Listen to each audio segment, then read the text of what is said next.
Hey coaches, welcome to the Be Someone Aspiring Coach Training Program, Module 6. Today we're going to be going over how to set boundaries and how to grow your emotional intelligence. So here we go. So how do we set boundaries?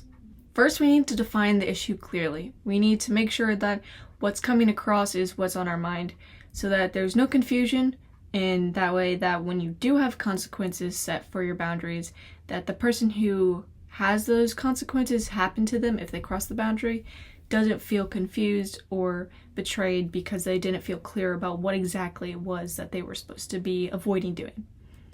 You also want to be honest and kind about how the issue affects you. You don't want to have regrets, and being able to hold your own after setting a boundary without guilt is really important.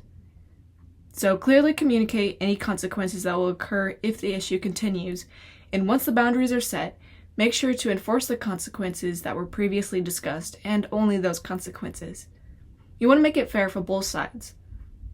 Emotional intelligence is the ability to recognize your emotions and others and manage your reactions to both strengthen relationships and build trust.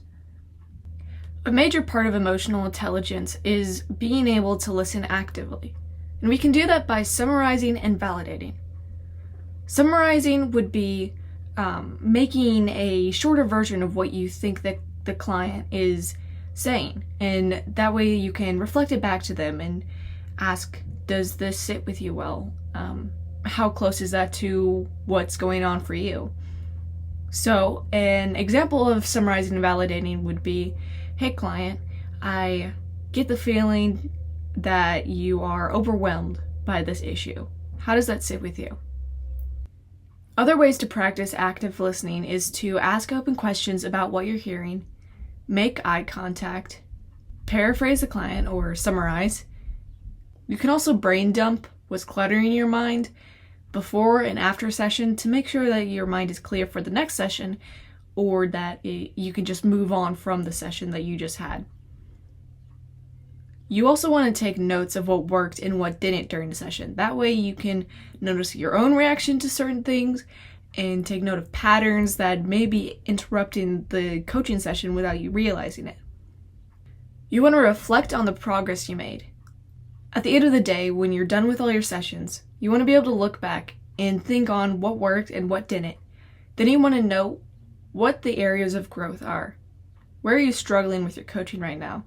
And how best can you improve your own emotional intelligence by noticing what you do in certain situations or how you act or what you say. By doing this exercise, you gain the skills of noticing yours and the client's emotions and behavior. You also give yourself the room to process and plan your reactions. Reflection question time.